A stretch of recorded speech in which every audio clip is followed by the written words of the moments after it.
নেপাল বারে বারে বলছে আমাদেরকে নিয়ে যাও, আমরা এক পায়ে খাড়া নেবার জন্য মাঝখানে ওইটুকু পথ অতিক্রম করার সুযোগ আমাদের এখন দেওয়া হচ্ছে না।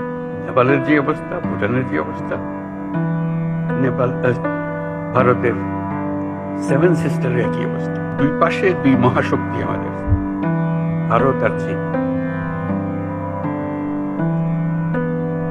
তারা দ্রুত গতিতে এগিয়ে যাবে।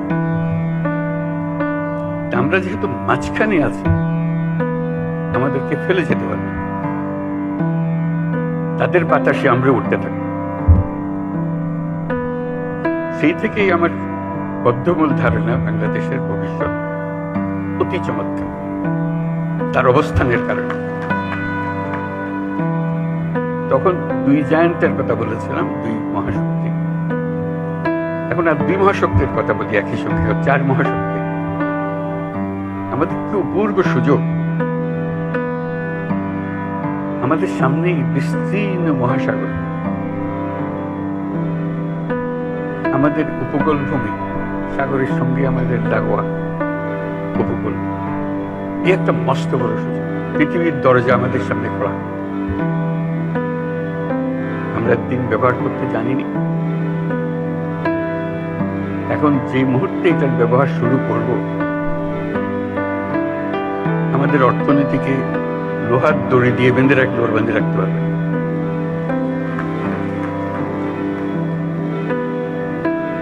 এবং আমাদের উত্তরে হলো সে বিখ্যাত হিমালয় পর্বতমালা, যেখানে জমে আছে আমাদের যাবতীয় শক্তি, হাইড্রো পাওয়ার। কত শক্তি দরকার বাংলাদেশ, এখানে সব জমা আছে, হারিয়ে যাচ্ছে না, শুধু নেবার অপেক্ষায়। শুধু প্রতিবেশী দেশের সঙ্গে একটা সম্পর্ক করা, যাতে করে আমরা ৪০ মাইল যে দূরত্বটুকু দুই দেশের মধ্যে আছে, নেপাল আর বাংলাদেশের মধ্যে, একটু অতিক্রম করা। আর কিছু না, ওরা এক পায়ে খাড়া, নেপাল বারে বারে বলছে আমাদেরকে নিয়ে যাও, আমরা এক পায়ে খাড়া নেবার জন্য মাঝখানে ওইটুকু পথ অতিক্রম করার সুযোগ আমাদের দেওয়া হচ্ছে। আশা করি তাদেরই কারণে, তাদের অর্থনৈতিক কারণে সেটা আমাদেরকে দেবে। এটা সবার মঙ্গলের জন্য, কারণ একজনের উপকার একজনের অপকারের উপর কিছু। যদি আমরা সেই পথটা খুলে পাই, এখন সামান্য কিছু পেয়েছে, ওটাও কিছুই না, বড় আকারে যদি পাই, বাংলাদেশকে আটকে রাখার কোনো ক্ষমতা কারণ নেই। আমরা মহা সৌভাগ্যবান এক জাতি, তার অবস্থানের কারণে। সেই জাতির দুঃখ কেন থাকবে? এটা আমাদের কপালের দোষ, নাকি আমাদের চরিত্রের দোষ, না আমাদের চিন্তার দোষ?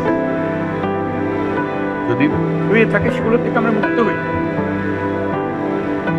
আমরা তো তড়িৎ গতিতে এগিয়ে যেতে চাই। এটা একটা মহাশক্তিধর অর্থনীতি তৈরি হবে। আজকে কুমিল্লা থেকে টেকনাফ পর্যন্ত যে উপকূল ভূমি, সেখানে যদি কাতারে কাতারে সব নৌবন্দর স্থাপন হয়, মাতারবাড়ির গভীর সমুদ্র বন্দর পর্যন্ত যদি আমরা দুনিয়ার সব জাহাজকে আশ্রয় দিতে পারি, তাদের কাজ করার জন্য সুযোগ সুবিধা দিতে পারি, আমাদেরকে আটকাবে কে? এবং শুধু যে সমুদ্র বন্দর আমরা ব্যবহার করব, আমাদের মালামাল যাবে, তা তো না। আমাদের একটা নিজস্ব অর্থনৈতিক অঞ্চল আছে, সেই অঞ্চলটাকে আমরা এখনো খুলতে পারি, কিন্তু অঞ্চল অপেক্ষা হচ্ছে আমাদের।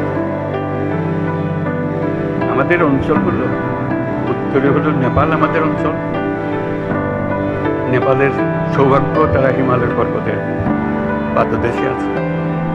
দুর্ভাগ্য হলো সমুদ্রের দেখা তাদের হয়। তাদের সমুদ্র দেখতে হলে আমাদের মাঝখান দিয়ে দেখতে, আমাদের মাধ্যমে দেখতে হবে। সে পথ আমরা করে দিই, আমরা একসঙ্গে যৌথ অর্থনীতি করে তুলি। তার সমুদ্রের অভাব, আমার পর্বতের অভাব,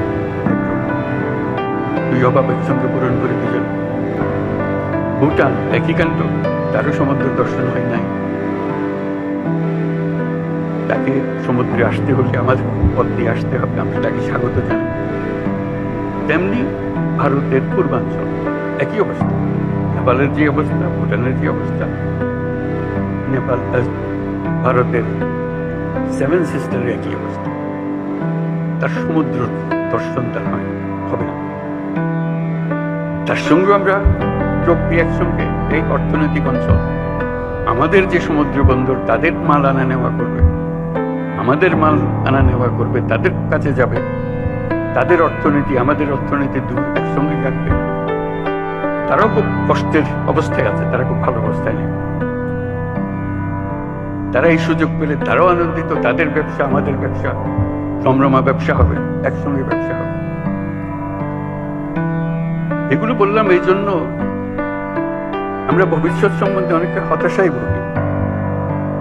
হতাশার তো কারণ নেই, এটা আনন্দের বিষয়। আমাদের যে অবস্থান, যে সুযোগ সুবিধা, শুধু সেগুলোকে আহরণ করা, কাজে লাগানো।